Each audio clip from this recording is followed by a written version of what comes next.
돌아가자 양식을 주시는 여호와께로라는 제목으로 말씀의 은혜를 함께 나누겠습니다. 수년 전에 심장마비로 젊은 가장을 잃은 한 가정이 있었습니다. 갑작스러운 남편 그리고 아빠의 죽음도 황망한 일이었습니다마는 아직 초등학교도 들어가지 못한 그 두 아이를 돌봐야 하는 남아있는 아기 엄마의 마음이 얼마나 막막할까. 또 그 사정이 너무나 사람들에게 슬픔을 주었던, 안타깝게 만들었던 그런 장례로 저는 기억하고 있습니다. 제가 같이 화장장에 가서 마지막 예배를 함께 드렸는데 이 화장이 진행되는 동안 이제 점심시간이 된 겁니다. 화장이 진행되는 중에 식당에 가서 다 같이 국밥을 먹게 되었어요. 방금까지 오열하던 남편을 잃은 아내는 지금은 언제 울었나 싶게 두 아이에게 열심히 늦은 아침밥을 먹이고 있었습니다. 나중에 그 아기 엄마가 저에게 말하기를 마음은 다 무너지는데 밥이 넘어가는 게 너무 신기하더라는 거예요. 그리고 한편으로 너무 속상하더라는 겁니다. 배가 고픈 자신이 너무 속상하더라는 얘기예요. 여러분, 우리의 삶에 예기치 못한 많은 고통과 슬픔이 있음에도 불구하고 사실 우리의 인생은 멈추질 않습니다. 삶을 더 이상 이끌고 갈 힘조차 없다고 느껴지는 그 순간에도 사실은 우리의 삶은 우리에게 쉴 시간을 그렇게 주지 않습니다. 삶은 계속 마치 이렇게 계속 굴러가는 자전거 바퀴처럼 넘어지지 않기 위해서 계속 지속되기 마련인 것이죠. 따라서 불행을 당할 때 내 삶을 지탱해 주던 모든 것이 사라진 것처럼 우리의 삶이 텅 비게 되었을 때 우리는 이것을 탄식하고 원망하고 주저앉아 있을 수만은 없다라는 것입니다. 우리가 흔히 많이 하는 말로 산 사람은 살아야 하니까 말입니다. 인생은 내가 원하든 원하지 않든 간에 계속 흘러갑니다. 우리가 불행당할 때만 공허한 느낌을 가지는 것은 아니겠죠.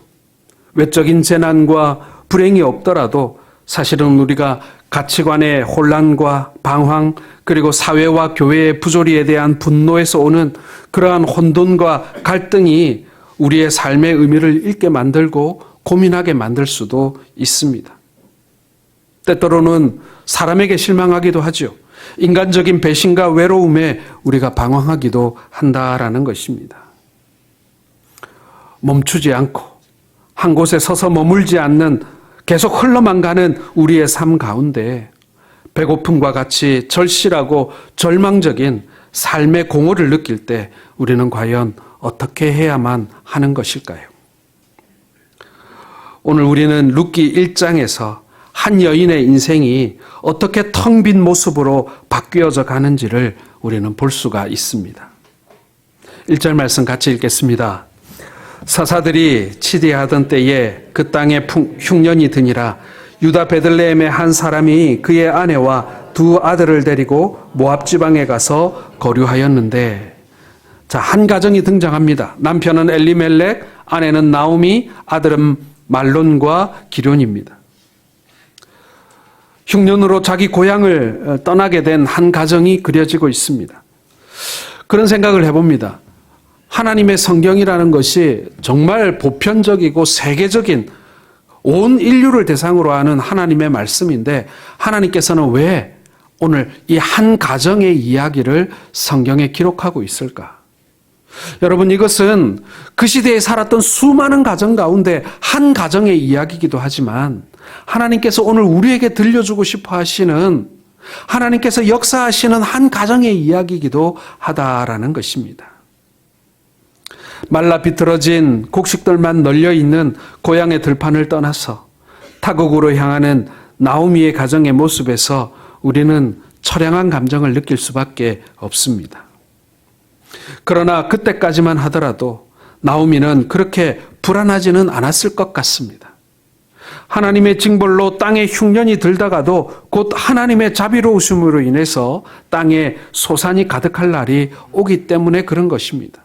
지금은 너무너무 어려우니까 잠시 이 베들레헴을 떠나서 다른 곳에서 우리가 먹고 살 길을 찾지만, 그러나 언젠가 하나님께서 다시 양식을 주실 날이 있겠다라는 희망을 가지고 있는 것입니다. 그러나 눈에 보이는 것은 무엇입니까? 아무런 보장이 되어 있지 않기 때문에 이 나오미의 눈에 보이는 것은 그 집의 식구들이었습니다. 하나님의 약속은 그건 약속이고 언젠가는 있게 될, 다시 돌아오게 될 그런 약속일지 모르지만, 지금 나오미가 믿고 있는 것은 하나님의 말씀보다는 자신의 식구들이었습니다. 사랑하는 남편과 든든한 두 아들이 있었습니다. 새 남자나 있으니 입에 풀칠하는 것이야 문제가 없을 것이라고, 외국 생활이라도 잘 감당할 수 있을 것이라고 그렇게 생각했을 것입니다. 그러나 무슨 이유에서인지는 모르겠지만 남편이 그만 세상을 떠나고 맙니다. 그러나 아직 다행스럽게도 나오미에게는 두 아들이 남아 있습니다.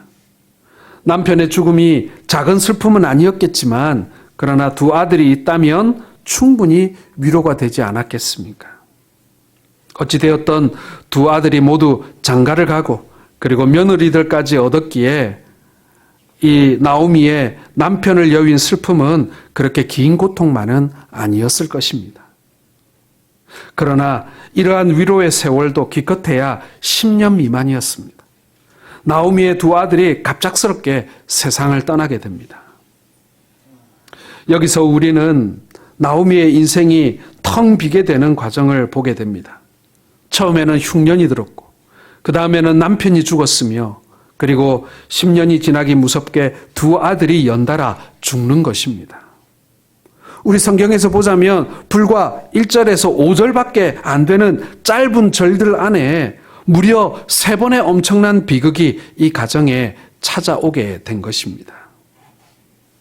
사랑하는 성도 여러분, 사실 이러한 어려움을 당하는 것이 아마도 이 자리에 앉아 계신 우리 성도님들 중에도 이러한 어려움을 비슷하게 경험하여 본 분들도 계실 것입니다.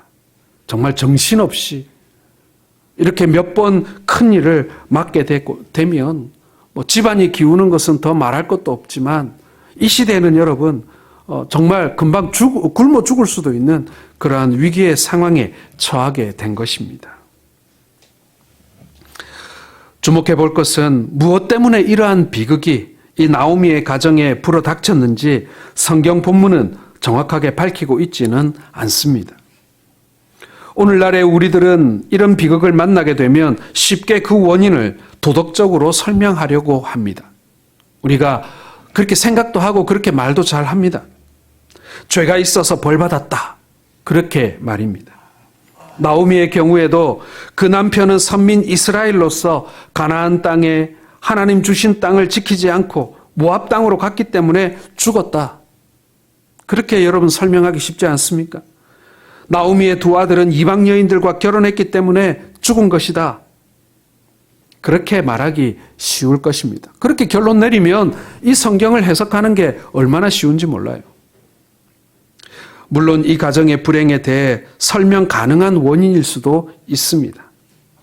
그러나 하나님께서 룻기를 통해 하나님께서는 잘못하면 벌받는다는 말씀을 하고 싶으셔서 오늘 이 가정의 이야기를 성경 한 곳에 룻기라는 이름으로 끼워 넣어 놓지는 않았을 것이다 라는 것이죠. 성경 기자는 이에 대해 아무런 언급도 하지 않습니다. 이 가정에 왜 이런 불행이 닥쳤는지에 대해서 굳이 설명하려 하지 않는다라는 것입니다. 실제로 우리의 삶 속에 불어닥치는 재난과 비극이 오직 악인들에게만 임한다면 이런 도덕적인 설명이 가능하겠지요. 그러나 실제로는 그렇지 않다라는 것입니다. 의롭게 산 사람도, 하나님 안에 살고 있는 사람에게도 이러한 어려움은 닥친다라는 거예요. 그런데 당신이 죄를 지어서 혹은 악하게 살아서 이런 일을 당했다라고 다 그냥 똑같이 설명할 수는 없는 것 아니겠습니까?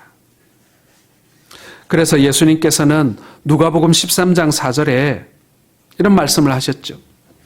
또 실로암에서 망대가 무너져 치여 죽은 18사람이 예루살렘에 거한 모든 사람들보다 죄가 더 있는 줄 아느냐? 예, 망대를 짓는 건축 현장에서 붕괴 사고가 일어나면서 많은 사람들이 죽었어요. 그때 그 사람들이 다 죄를 많이 지어서 그렇게 한꺼번에 죽었는 줄 아느냐? 예수님이 그렇게 질문한 것입니다. 그러나 심지어 예수님의 제자들조차도 요한복음 9장 2절에 보면 날 때부터 소경된 자를 보고 이렇게 말합니다. 같이 읽겠습니다. 랍비여, 이 사람이 맹인으로 난 것이 누구의 죄로 인함이니까? 자기니까? 그의 부모니까? 예, 장애를 가지고 태어난 이 소경을 향해서 자기 부모 죄 때문에 저 사람이 눈이 멀었습니까? 아니면 자기 죄 때문에 저렇게 되었습니까? 라고 하면서 그들을 정죄하고 있는 것입니다. 사랑하는 성도 여러분, 이런 질문은요, 탁상공론에 지나지 않습니다. 아무 소득이 없는 논쟁입니다.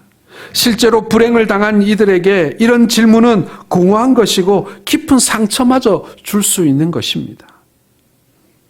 여러분, 오늘 우리가 말씀을 통해서 배울 수 있는 첫 번째 메시지가 바로 이것입니다.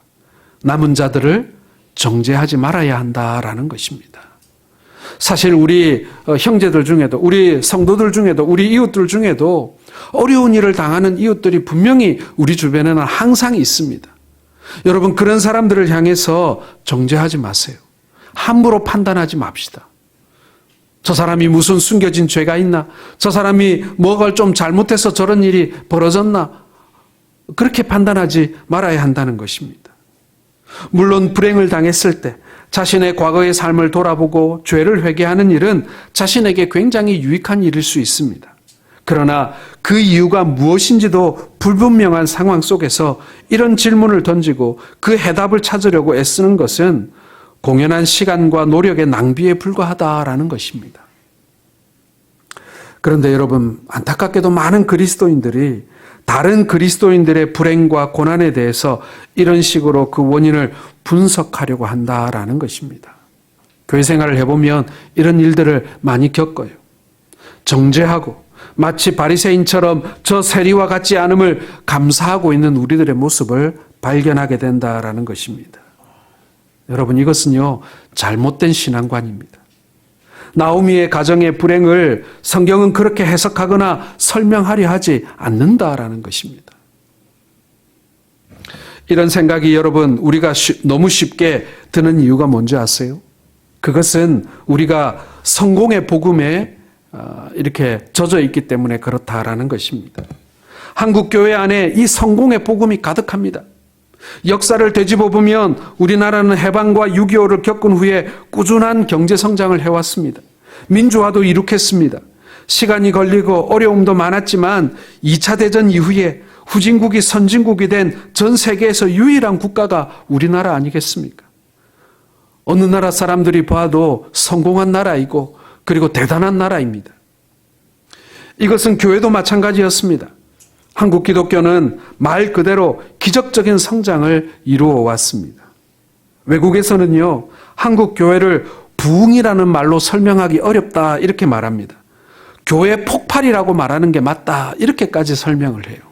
그냥 부흥한 것이 아니라 폭발적인 성장을 했다라는 것입니다. 엄청난 양적 성장을 이룬 것이죠.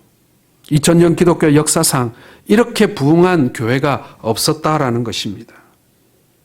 그 와중에 우리는 우리도 모르는 중에 성공의 신화에 빠져 있었던 것입니다. 그리고 기독교는 당연히 성공의 종교라고 착각하게 된 것입니다. 좋은 학교에 다니고 좋은 직장에 다니고 좋은 배우자를 만나고 사업이 잘 되고 건강하고 하는 것이 바로 성공한 그리스도인이다. 복받은 그리스도인의 특징처럼 우리가 말하곤 한다라는 것입니다. 어찌되었던 이런 성공의 복음을 듣고 그것을 은연중에 우리가 믿으면서 우리는 성공하지 못한 사람을 깔보는 경향이 생기게 되었다라는 것입니다. 복받지 못한 사람으로 하나님의 사랑의 범주에서 멀리 떨어져 있는 사람인 양 우리가 그렇게 생각한다라는 것이죠. 실제로 한국인들은 경쟁이 치열한 사회 속에 살고 있습니다. 이런 사회 속에서 교회는 이런 세상에서 상처받고 낙오되고 절망한 사람들의 상처를 싸매고 돌보아 주기보다는 이제라도 열심히 하면 그 성공 나도 할 수 있다. 이제라도 열심히 신앙생활하면 남들처럼 나도 그 복 다 받을 수 있다. 라는 것을 가르치기를 더 좋아하는 우리들의 모습이 있었다라는 것입니다. 이것이 복음의 역할이라고 우리가 생각해 오지 않았는가 하는 것이죠. 교회마저도 성공을 최우선으로 여기고 적자생존 약육강식의 원리를 당연하게 받아들인다면 우리는 우리보다 약한 사람과 불행에 처한 사람, 고난에 처한 사람들을 돌아보고 사랑할 마음의 여유를 갖지 못하지 않겠습니까? 사실은 교회가 그 시대에 가장 약한 사람들과 어려운 사람들을 보듬어주고 치유해주고 그리고 그들에게 사랑을 나눠줘야 하는 공동체임에도 불구하고 성공한 사람들만 뒤쫓아가는 마치 릴레이 하면서 1등으로 그 꼬린 하기를 원해서 그저 정신없이 앞만 보고 달려가는 그런 교회가 되어가고 있지는 않는가 하는 것입니다. 무조건 성장해야 하고 무조건 커야 하고 무조건 잘 되어야 하고 무조건 부자 되어야 하고 여러분 이것은 우리가 복음을 정말 복음의 일부만을 우리가 이해하고 있는 것입니다. 우리의 관심의 대상은 불행을 당해 죽은 사람도 불행의 이유를 찾아내는 것도 아닙니다. 우리에게 중요한 것은요, 살아남은 사람입니다. 살아남은 사람이 어떻게 삶을 이어갈 것인가 하는 것입니다. 불행 가운데 남은 사람이 우리의 관심사가 되어야 합니다. 오늘 룻기 1장 1절에서 5절에 보게 되면 뒤에 남았다라는 단어가 2번 기록되어져 있습니다.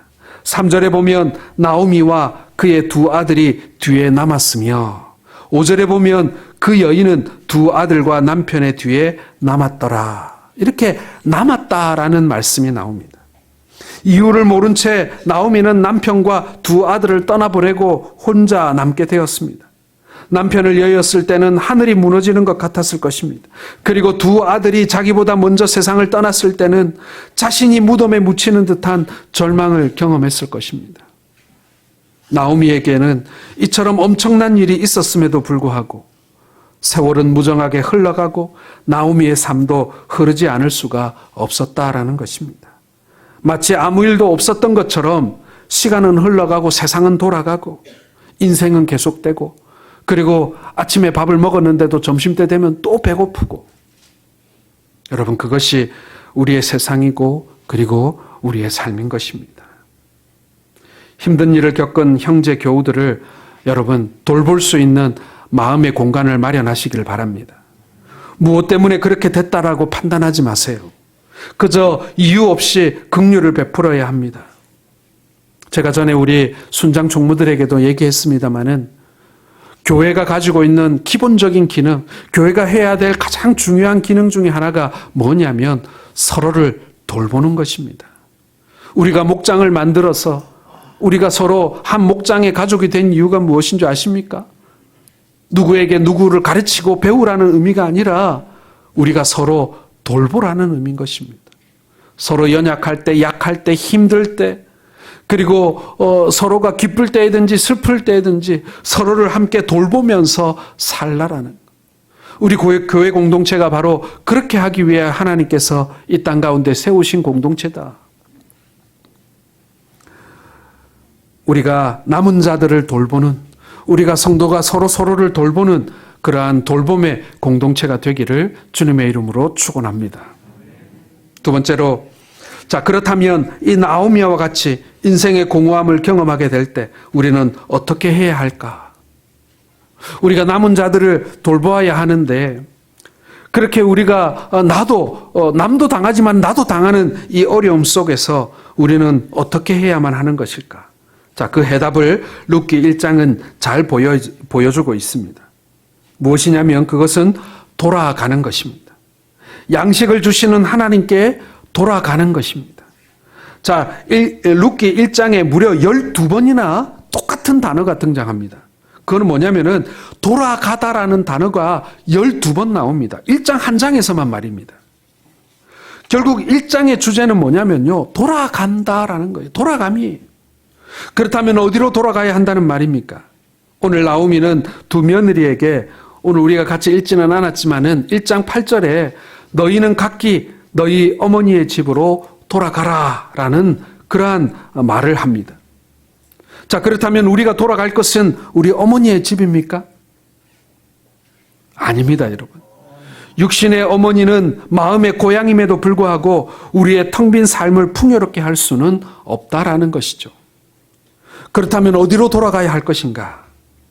그 해답은 오늘 본문의 마지막 구절인 6절에 나타나고 있습니다. 그것은 살아계셔서 그의 백성을 돌보시며 양식을 주시는 하나님께로 돌아가는 것입니다. 여기서 여러분 돌보시사라는 말은요, 하나님께서 그의 언약 백성의 충성을 평가하시고 그리고 그 말씀에 순종할 때 복을, 불순종할 때는 징벌을 행하시는 주권적인 통치를 가르치는 단어입니다. 즉 하나님께서 그의 백성의 필요를 보시고 그 필요를 채워주신다라는 의미인 거죠. 사랑하는 성도 여러분, 하나님께서는 우리 인생의 최대 파트너 되심을 믿으시길 바랍니다. 그리고 그분만이 우리의 삶을 풍요롭게 하실 수 있는 분입니다. 결국 우리가 돌아갈 대상은요, 바로 우리 하나님이시다라는 거예요. 우리가 이런 말을 들을 때 사실 아무 생각 없이 흘려들을 때가 많습니다. 왜냐하면 너무 뻔한 얘기잖아요. 너무 뻔한 얘기죠. 하나님께로 돌아가자. 하나님 품으로 돌아가자. 너무 뻔하고 우리가 많이 들었던 얘기고 잘 아는 이야기입니다. 그러나 문제는 뭐냐면요. 이렇게 뻔한 이치를 우리의 삶 속에서 우리가 지속적으로 적용하지 못한다는 거예요. 내가 그것을 알고 있지만 실제로 내 삶 가운데 하나님께로 돌아가는 문제, 이게 잘 안 되더라는 것입니다. 내가 어려움을 당할 때 직장에서 혹은 사업에서 내가 건강으로 그리고 가정에 내 자녀들이 내 마음대로 되지 않는 그런 어려움에 부딪혔을 때 우리가 그때 하나님께로 돌아가야 되거든요. 빨리빨리 돌아가야 됩니다. 그런데 그게 말처럼 잘 안 되더라는 것입니다. 한 번만 그래서는 안 되죠. 우리가 삶을 살아가면서 어려움을 한 번만 당합니까? 그렇지 않지 않습니까? 수도 없이 그러한 일들을 당하는데 그때마다 하나님께 돌아가는 일이 반복되어야 함에도 불구하고 그게 오래 못 가더라는 거예요. 지속적이지 못하다는 것입니다. 삶의 문제에 직면하고도 바른 방식으로 문제를 해결하지 않습니다. 즉 하나님께로 돌아가는 길을 택하기보다는 자기의 힘으로 세상적인 방법으로 문제를 해결하려고 하는 우리의 습관이 여전히 우리를 지배하고 있다라는 것입니다. 오늘 텅 빈 나오미의 삶을 채울 수 있는 희망은 모압에 있지 않았습니다. 약속의 땅에 흉년이 들어서 더 나은 삶을 찾아 모압으로 살러 왔지만 그런 나오미에게는요, 모압이 목표가 될 수가 없었던 것입니다. 나오미의 희망은 그의 백성을 긍휼히 여기사 식량을 주시는 하나님께 있다는 것입니다.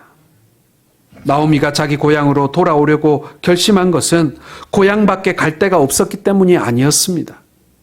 사실은 모압도 그저 마음 붙이고 살면 살만한 곳이었습니다. 나오미가 고향으로 돌아오려고 결심한 것은 굶주린 백성에게 식량을 주시는 하나님 때문이었습니다. 물론 그의 앞길이 어떻게 전개될런지 미리 알 수는 없었지만은 모압을 떠나서 여호와께 돌아가기로 오늘 나오미는 결심을 한 것입니다. 그동안 잊고 살았어요. 하나님께서 가나안 땅에서 그들을 먹이시고 입히셨던 그 선조들의 이야기를 그저 애써 무시하고 살았습니다. 왜냐하면 모압 땅에 갔으니까 모압 법대로 살아야죠. 모압 땅의 원리대로 살아야죠. 모압 땅에 마음 붙이고 살아야죠. 그래서 굳이 가나안의 이야기를 하지 않았습니다. 베들레헴에서 살았던 이야기 가족들이 서로 잘 안 했을 거예요. 이제 며느리들도 들어왔는데 이 며느리들은 이 베들레헴에 대해서 알 수가 없어요. 그러니 굳이 그 식구들 앞에서 옛날 얘기할 필요가 없는 것이죠. 자, 그런데 이제 그 모든 것을 다 잃고 보니 이제 마음속에 남은 것은 그 땅에서 백성들에게 긍휼을 베푸셨던 하나님이었던 것입니다. 식량을 주시는 하나님은 다른 말로 하면 용서하시는 하나님이십니다. 가나안에 살고 있던 이스라엘 백성들을 향한 하나님의 징계가 끝나고 하나님의 용서가 시작되었음을 알리는 신호가 바로 흉년이 끝났다. 하나님께서 다시 그 땅에 양식을 주신다, 곡식을 주신다라는 것이 바로 그 증거인 것입니다.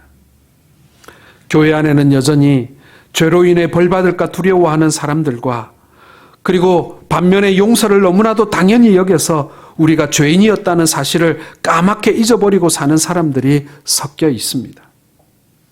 모두 용서의 진정한 의미를 모르고 살아가고 있는 것이죠. 사랑하는 성도 여러분, 우리가 용서받지 못할까 싶어서 벌벌 떨면서 사는 것도 그건 정상이 아니겠죠.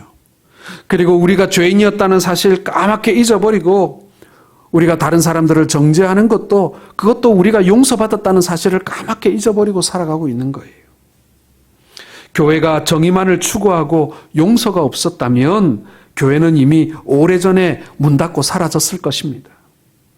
용서가 없는 것은 사랑이 없는 것이죠. 우리가 용서가 없다는 것은 십자가를 우리가 잘 이해하지 못하기 때문인 것이죠. 나오미의 고향 베들레헴에 이미 아무것도 남은 것이 없습니다. 이 나오미의 가정이 이 베들레헴을 떠나올 때요, 다 팔고 나왔기 때문에 가면 뭐 살 집도 그리고 부쳐 먹을 땅도 아무것도 없습니다. 누구나 고향으로 돌아갈 때는 금이 환영하고 싶습니다. 그러나 나오미는 이제 고향으로 빈손으로 돌아오게 됩니다. 사랑하는 성도 여러분, 때때로 삶의 공허함을, 허무함을 느끼실 때가 있습니까? 나오미처럼 온 세상에 오직 나 홀로 남았다라는 외로움과 고통을 느끼실 때가 있습니까? 심지어는 나 스스로에게도 만족하지 못하고 나의 삶이 텅 빈 느낌을 가지고 그런 느낌을 받으실 때가 있습니까? 그렇다면 자기 백성을 돌아보사 식량을 주시는 하나님께로 돌아가시기 바랍니다. 나의 삶이 혼란스럽고 그리고 내가 뭐 때문에 사는지 잘 모를 때, 조금 혼란스러울 때 그때 하나님께 돌아가시기 바랍니다. 나오미가 자신의 앞날을 분명히 내다보지 못했음에도 불구하고 모압을 떠나 떡집인 베들레헴으로 돌아가려고 발걸음을 떼어놓은 것처럼 우리도 우리의 앞날이 어떻게 전개될지 아직도 모르지만 하늘에서 내려온 생명의 떡 대신 주님을 향해서 최소한의 첫 발걸음이나마 떼시는 내딛는 우리 성도들 되시기를 주의 이름으로 축원합니다. 여러분, 우리가 K2에 보면 비행기가 막 자주 뜨고 내리고 하지 않습니까?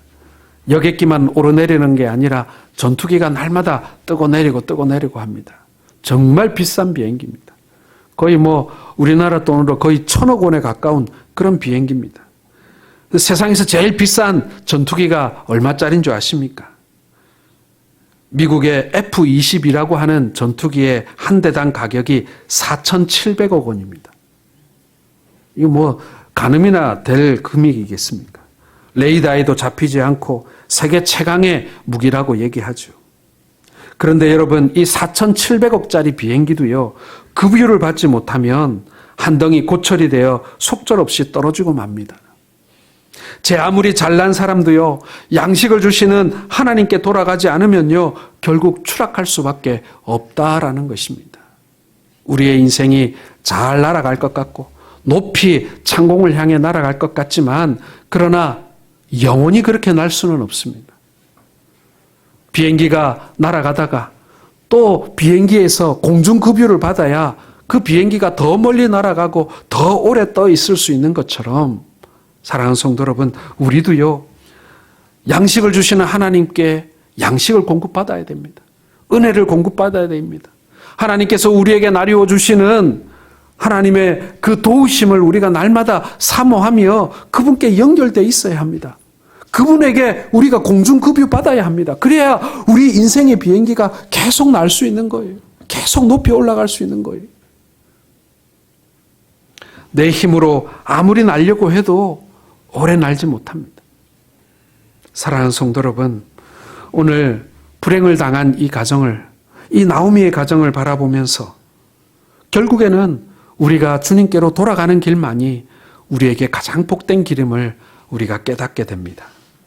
이제 룻기 말씀을 우리가 6주 동안 살펴보면서요. 하나님께 돌아온 백성을 하나님께서 어떻게 대하시는가?